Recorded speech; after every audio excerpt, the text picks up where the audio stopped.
Okay, you're good to go now. Bye. Okay, you're good to go now. Okay. Let's start. Yeah, so we're talking about hemodynamic disorders today, and we will be dealing with edema, congestion, hyperemia, and hemorrhage. Right? And they comprise quite a lot of the we are going to have lectures on hemodynamic disorders, and this is the first one. So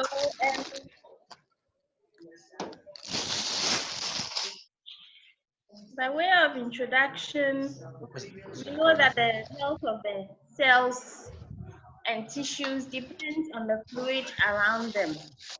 It's important to have a normal homeostasis. What? Oh, Akosia, how much is it?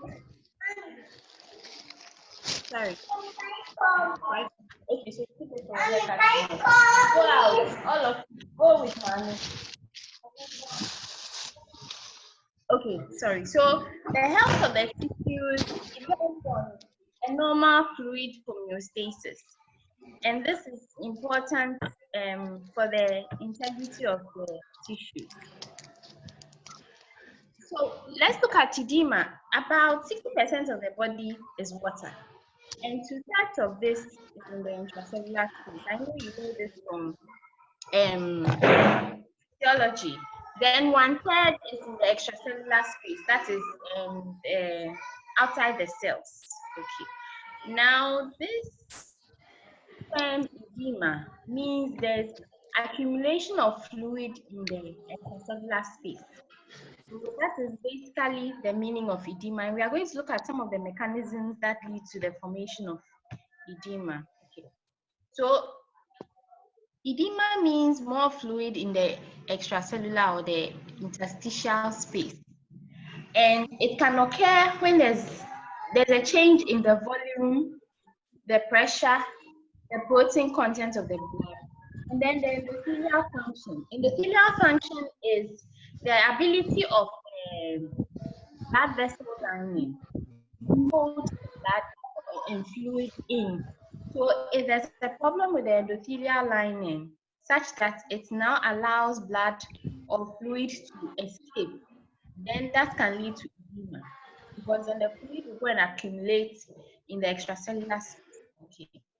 So it's important, this is important for us to remember. Changes in the volume of the blood, the pressure of the blood, the protein content of the blood, and the endothelium. Okay. So this has different effects, and then different depending on where it is. If it is in the pleural cavity, it's called the hydrothorax. If it is in the pericardium, it's hydropericardium. If it's in the peritoneum, it's hydroperitoneum. We say there's an asaca when the edema is generalized, like it's everywhere in the body, on the face, in the chest, in the abdomen, the limbs, and we say that the patient has an asaca. And edema is also categorized based on the etiology or the cause of the edema. If I ask for the pathophysiologic categorizations of edema, this is what I'm asking for. And it is grouped under various causes. There's impaired venous return, that blood flow going back to the heart is impaired. And so it causes a damage. Or there's lymphatic obstruction. We know that from physiology, when there's excessive fluid in the interstitial space, the lymph nodes will drain this fluid. And when they drain this fluid, it helps to prevent fluid from accumulating in the interstitium. So if there's a problem with the lymph and the lymph is obstructed, then the fluid will not be absorbed and it will accumulate. Then there's also reduced plasma oncotic pressure, which is the same as reduced protein content of the blood. Then sodium retention. We know that wherever salt goes, water goes. So when you have sodium retention, inflammation is the last thing. Remember when we were talking about inflammation, we said that there is accumulation of fluid because there's vasodilatation, and then the endothelium of the blood vessels become leaky. So it allows fluid to leave, and that can cause edema. So inflammation itself is a cause of edema. So looking closely at impaired venous return, what are some of the things that can impair venous return to the heart? Okay, so basically what this means is that the heart is supposed to receive blood from the veins. So that's what venous return is. Now, if there's anything that prevents this blood from coming to the heart, then that thing can cause edema. So think of it like a central system where you have flow of fluid circulating. If there's a blockage and the fluid is not able to flow, then it will dam up and lead to accumulation of fluid. So basically, that's what impaired venous return means. So when you have congestive heart failure, when you have constrictive pericarditis, when there's venous compression or obstruction. So for example, a pregnant woman, heavily pregnant, the uterus compresses on the veins of the lower limbs, and then you find that she has edema of her legs. Or thrombosis, when you have a blood clot in the blood vessel, it blocks the flow of blood back to the heart, and that can cause edema. Or if you have external pressure on a vein, for example, you have a tumor which is pressing on one of the veins of the body, it will lead to edema of that particular part of the body. Then lower extremity inactivity. So if you are sitting in a plane for a long time, maybe 8-hour flight, 12-hour flight, without moving the lower extremities, when you get up, you realize that there's edema because the lower limbs or the muscles of the lower limbs, because they are against gravity, they depend on muscular activity to sort of push the blood back into the heart. Because if you have veins in the legs, for example, without the muscular activity of movement, that blood will sit there because that blood is going against gravity. From your legs, it's moving against gravity up to your heart. So it needs a little push. And that little push is created when you walk out, when you extend your knees as you are sitting down. And so that's why usually we advise that when you are sitting for a long time, you exercise your ankles and your knee by flexing and extending so that it will provide the muscular push for the blood to return to the heart. Okay, so we already talked about lymphatic obstruction, that the lymph is the channel between the veins and the right side of the heart. And so whenever there's leakage of fluid into the tissues, the lymph would drain this fluid and send it back to the heart. So when the lymph is obstructed, that channel is blocked and the fluid will accumulate. Okay, so inflammation is one cause. Neoplastic causes are also part. So a tumor can cause the lymph nodes to become obstructed. Okay. Then the reduced plasma osmotic pressure, which is as a result of hypoproteinemia or decreased levels of protein in the blood. Now let me explain how this works. Normally, there's a certain amount of protein in the blood. Now this protein acts as an osmotic force and prevents fluid from leaving. Once the protein level decreases, the fluid is able to leave into the tissues. And when the fluid leaves into the tissues, it causes accumulation of fluid in the tissues. So anything that causes loss of protein, it can be loss of protein in the urine, that is a protein losing glomerulopathy, like nephrotic syndrome, or it can be a liver problem, whereby the liver is unable to produce proteins, and so the protein level will go down. And this typically will cause ascites, that's accumulation of fluid in the abdomen. Then in malnutrition, there's very little protein that the patient is taking in. And so obviously the amount of protein in the blood will also go down. Then you also have a protein losing gastroenteropathy, whereby you eat the protein all right, but you have a problem with your gut, and so your gut is losing the protein in the stool. So that too can lead to decreased amount of protein in the blood, and as a consequence, accumulation of fluid in the tissues. The other thing, sodium retention. Of course, wherever sodium is, there's water, and so you have increased amount of fluid in the tissues. This can be as a result of increased reabsorption of sodium from the urine, or decreased blood going to the kidneys. That's renal hypoperfusion. When there's decreased blood going to the kidneys, it causes an increased secretion of the renin-angiotensin-aldosterone system, which leads to production of aldosterone. Aldosterone will cause tubular reabsorption of sodium, and then you have sodium retention. I hope that these things were well explained to you in physiology, but if not, maybe if we finish early enough, we can explain further. So inflammation, we already looked at that. Okay, so let's look at the mechanism of edema. Let me use this diagram to explain. So you realize that for blood circulation, there's the arterial end, and there's a capillary end, and then the venous end. So the forces within the blood vessel that prevents fluid from leaving are the plasma, colloid, or oncotic pressure, which is contributed by the amount of protein in the blood. So that draws fluid into the blood. Then the forces that allow fluid to leave are the hydrostatic pressure of the blood. So if the pressure of the blood is high, then fluid would move out.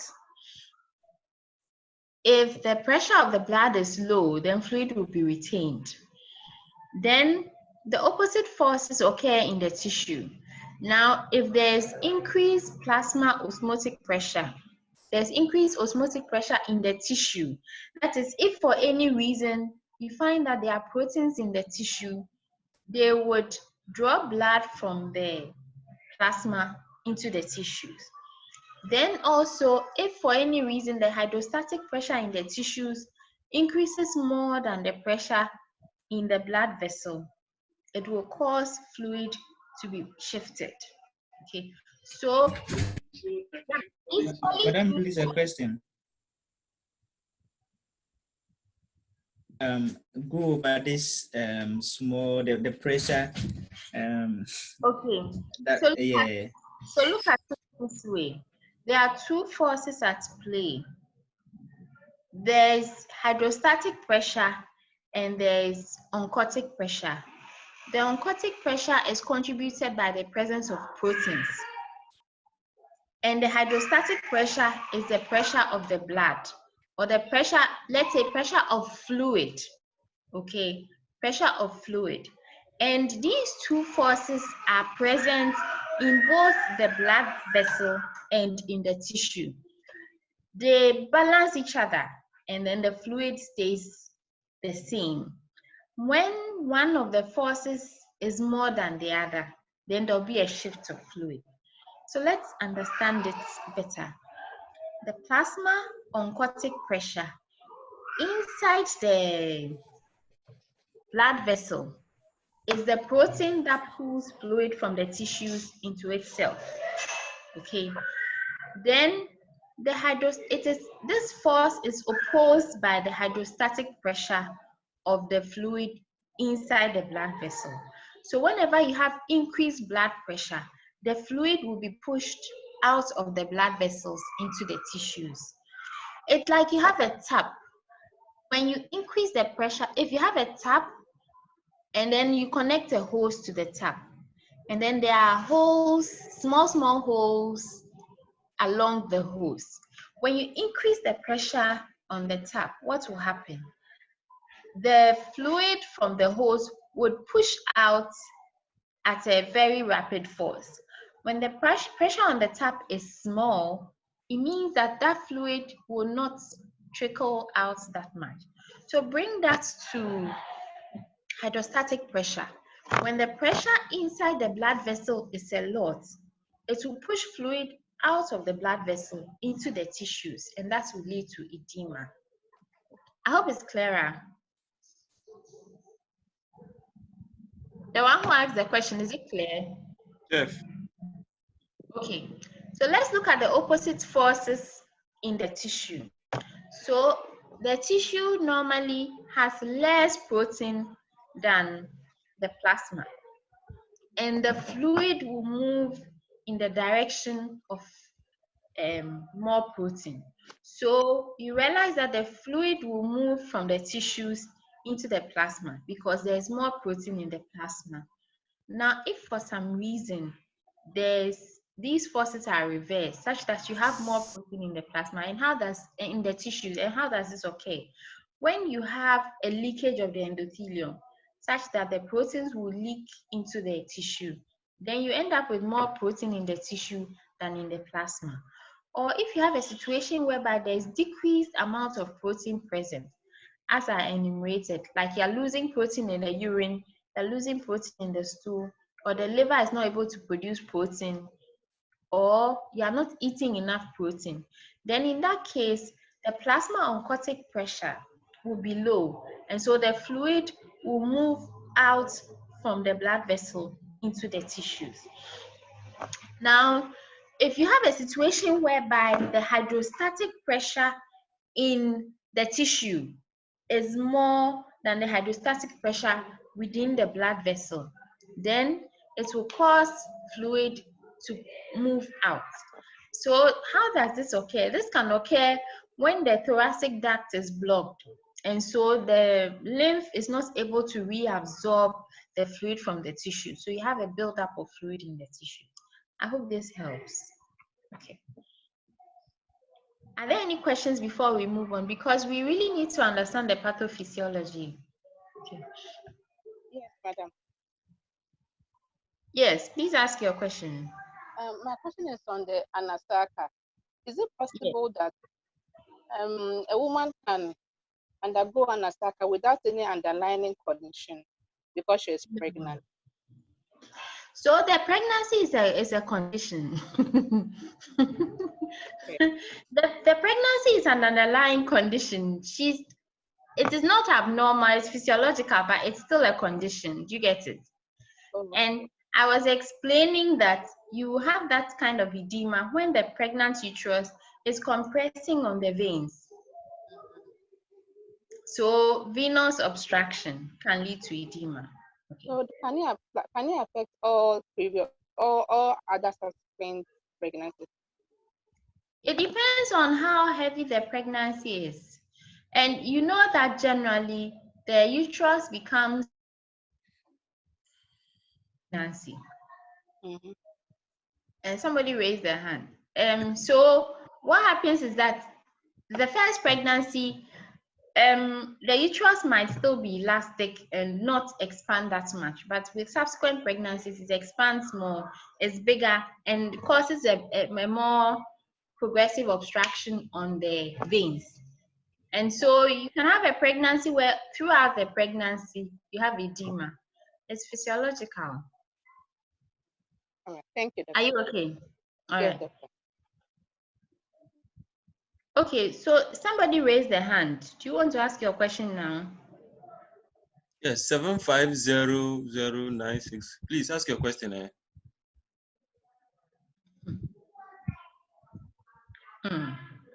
Okay, he has forgotten his question. Okay, let's continue. Okay, so I've explained the mechanism of the edema. Okay. I think I explained this too. Okay, so reduced plasma oncotic pressure from the decreased protein.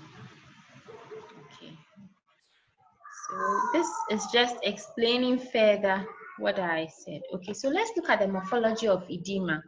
So edema is usually recognized grossly. So when you see a patient with edema, you can easily see it without even touching the patient on inspection of the patient. And microscopically, you see that there's swelling, and then there's clearing and separation of the extracellular matrix. And it can involve any tissue of the body. So if you find it all over in all the subcutaneous tissues of the body, it's called an anasarca. That's when it's generalized. Or it can be more prominent in certain parts. Usually, edema distribution is also influenced by gravity. So you'd realize that if somebody has edema and the person sits for a long time, or the person lies down for a long time, the edema will accumulate around the sacrum because the person has been lying down for a long time. And the person has been sitting for a long time, the edema will accumulate in the lower limbs because it is affected by gravity.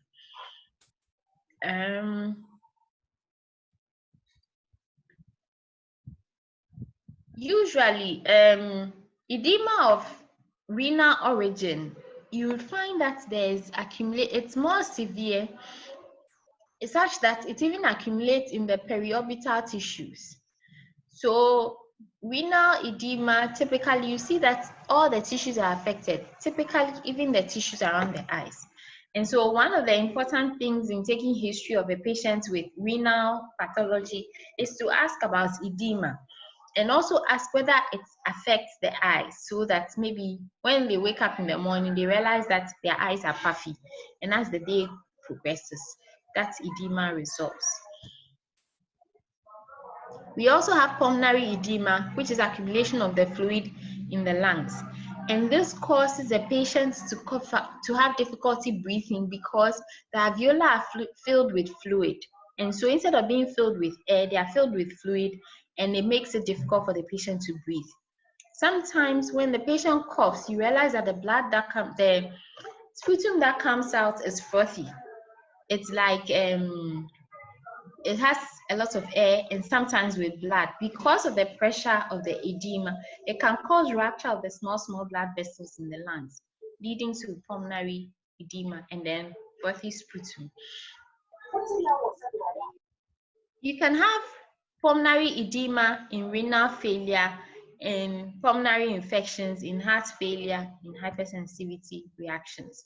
Edema of the brain can also occur either as a result of a local infection in the brain, like a tumor or an abscess in the brain, or generally when there's head trauma, like head injury. You can have generalized swelling of the brain. And usually this can lead to the patient becoming unconscious because there's increased pressure in the brain. The edema in the lungs can also create a good environment for bacterial infection. So sometimes you can have a situation whereby the patient has pulmonary edema and also has a severe lung infection as well. Now for brain edema, something about it. When the edema keeps on expanding and expanding, because the skull is unyielding, what will happen is that the brain will be pushed through the foramen magnum. If you remember your anatomy, the foramen magnum is a hole, so to speak, which is connecting the spinal. It's a connection through from the spinal cord to the brain, and so the brain can herniate or be pushed through that hole, and that can lead to death. Okay, so that is a serious consequence of edema. So what we looked at are the various consequences of edema. We'll look at hyperemia and congestion. Now, hyperemia and congestion, they both mean that there's blood pooling at a particular place. Now, hyperemia is an active process, meaning that there's arteriolar dilatation of the arterioles, leading to accumulation of blood or engorgement of the blood, and the blood is oxygenated blood. On the other hand, congestion is a passive process, which is as a result of impaired venous congestion. So, for example, anything that is blocking the veins would lead to congestion, and anything that blocks. So, basically, the way to look at it is that hyperemia occurs when there's anything blocking the arteries, and then congestion will occur when there's anything blocking the veins. Okay. And in congestion, the blood has a bluish color because the venous blood is deoxygenated, so it's bluish. In hyperemia, the blood is reddish because the blood from the arterioles are oxygenated blood, and so they are red. So the blue coloration, heart murmur, is it one of those congestion? Benign murmur or something, like a murmur or something? The blue coloration of what? You said in congestion, the color of is blue. The color, so what congestion means is that you have a part of the body where there's blockage of veins, and so that place looks bluish because the blood has accumulated there. Okay, so like in babies, like heart murmur. Okay, so in babies, okay, I think I understand your question. Okay, Yeah. So in babies, the bluish discoloration that you see could be because of a cyanotic heart disease. And so when you listen to the heart, you would see a murmur. But the murmur is not the cause of the congestion. The murmur is not the cause of the bluish discoloration. The bluish discoloration is because the blood in the body is deoxygenated. Okay. When the blood is oxygenated, it is bright red. When the oxygen is taken out, it looks bluish. So a baby who has a heart problem is not able to oxygenate the blood very well, and so it will look bluish. And so the baby will look bluish, but the reason they look bluish is because of the heart problem. And so when you listen to the heart, you'd hear murmurs. I hope you get it. But the murmur is not the reason why the baby is bluish. The baby is bluish because the lung is not able to supply enough oxygen to oxygenate the blood. Okay. All right. So congestion would lead to cyanosis, which is a bluish discoloration. Okay. So when you look at the morphology of hyperemic surfaces, they are bright red, and you can find places of hemorrhage there. In the congested surfaces, they look bluish, and you can also have thickened and fibrotic areas, because when you have decreased oxygen going to a tissue, then you can have hypoxia, and so that can cause inflammation and then scarring, which would lead to the fibrotic areas. Okay. So for the liver, sometimes it can lead to a loss of cells, and you can have zones of congested blood and then areas of no congestion. So when you look at it, this is a liver. On my left, meeting will end in 10. Yeah. I'm trying so hard, but well, we'll have to restart, or Yes. yeah. Okay. So you'd have the brownish looking part is congestion, and then the reddish one is the hyperemia. Okay. And in both cases, you'd have necrosis occurring, because when there's prolonged deprivation of oxygen-rich blood, it can lead to necrosis. Okay.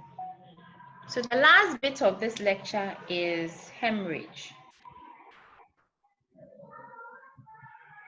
So we all know what hemorrhage is. Hemorrhage is bleeding. And this is generally due to extravasation of blood from ruptured blood vessels. Now, it can occur from capillaries, from veins, from arteries. Usually, people with hemorrhagic diathesis, what we call bleeding disorders, they have an increased tendency to bleed from their capillaries from usually insignificant trauma. So, for example, you have a slight bruise, somebody hits you with a ball, maybe the child is playing football and somebody hits their knee with a ball. Very slight trauma, no big deal. And then you realize that suddenly the whole knee is swollen and there's bleeding and there's pain. That is an exaggerated thing, because usually when you have those things, it shouldn't cause you to have such a bad outcome.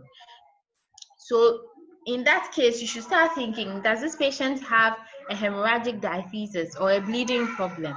Okay. So typically, when you have a bleed, what this means is that either there's increased pressure in the blood vessels. So for example, hypertension.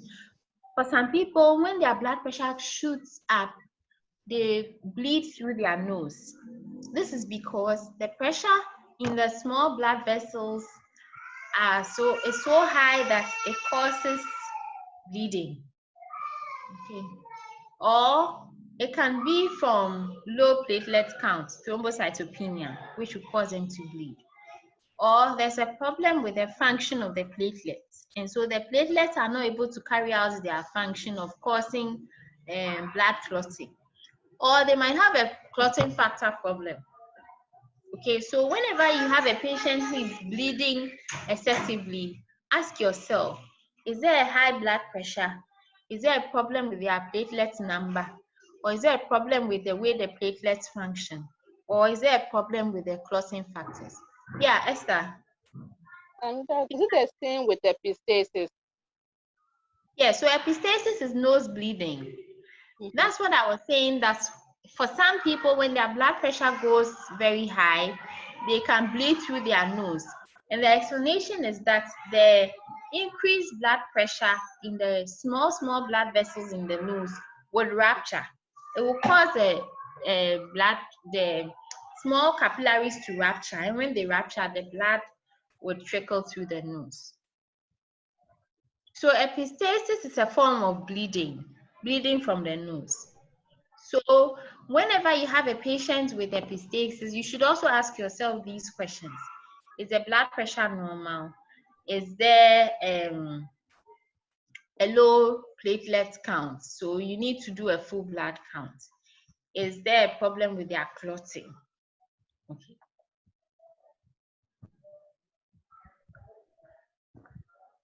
Okay, so when there's bleeding, the bleeding can be external for everybody to see, or it can be internal, enclosed within an organ. When it is internal and enclosed within an organ, it is called a hematoma. So you can have somebody who suffers a road traffic accident. There's an impact on the abdomen. There's bleeding from the spleen, but there's no cut. So the blood accumulates within the abdominal cavity, and so that is a hematoma. Okay. The bleeding can also be such that it's insignificant, like a bruise, like the same example of playing football or a fall. You have bleeding under the skin, but it's insignificant. So you see a discoloration at that area, but within a few days, it resolves. Okay. Then, when the hematoma, depending on where it is, it can be serious. For example, if it is in the brain, an intracranial bleed or intracerebral bleed, that can be serious. Hematomas are also classified according to their size. So if you have very minute bleeding into the skin and mucous membrane, it's called a petechiae. So people with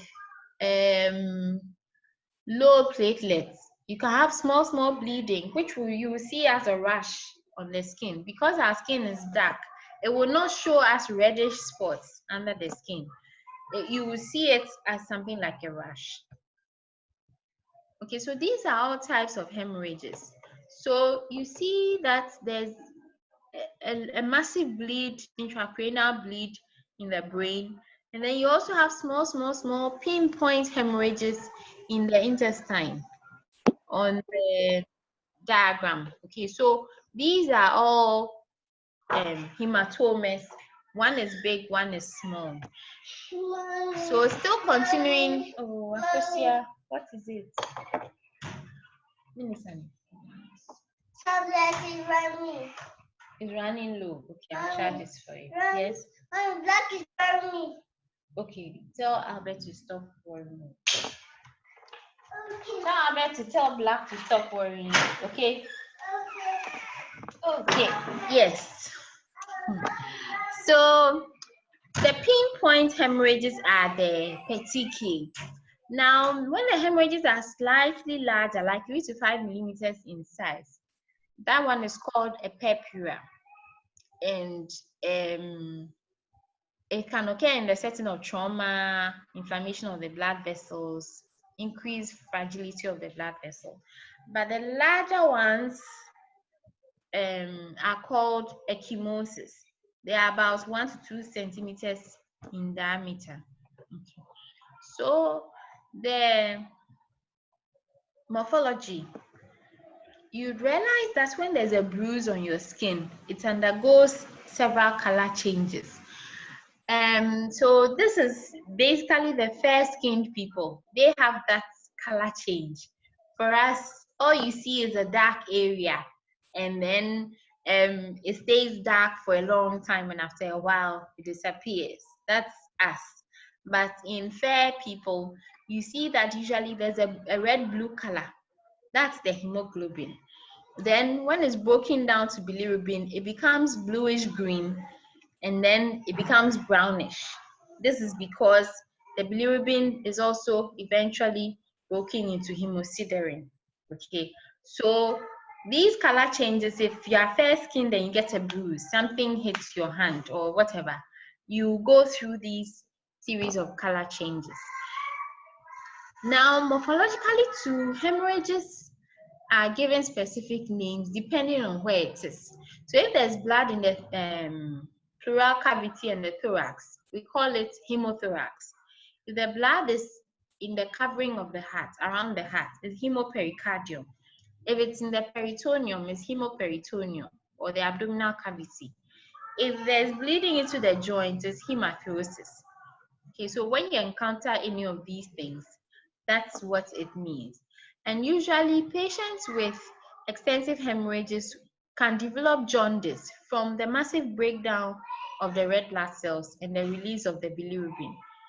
When you have bleeding which accumulates internally, there's breakdown of the blood and release of bilirubin from breakdown of the heme components of the hemoglobin. Then the iron is stored in the liver to help with production of new blood vessels. The clinical significance of the hemorrhage depends on how much blood is lost. So if you have a patient who loses small amounts of blood,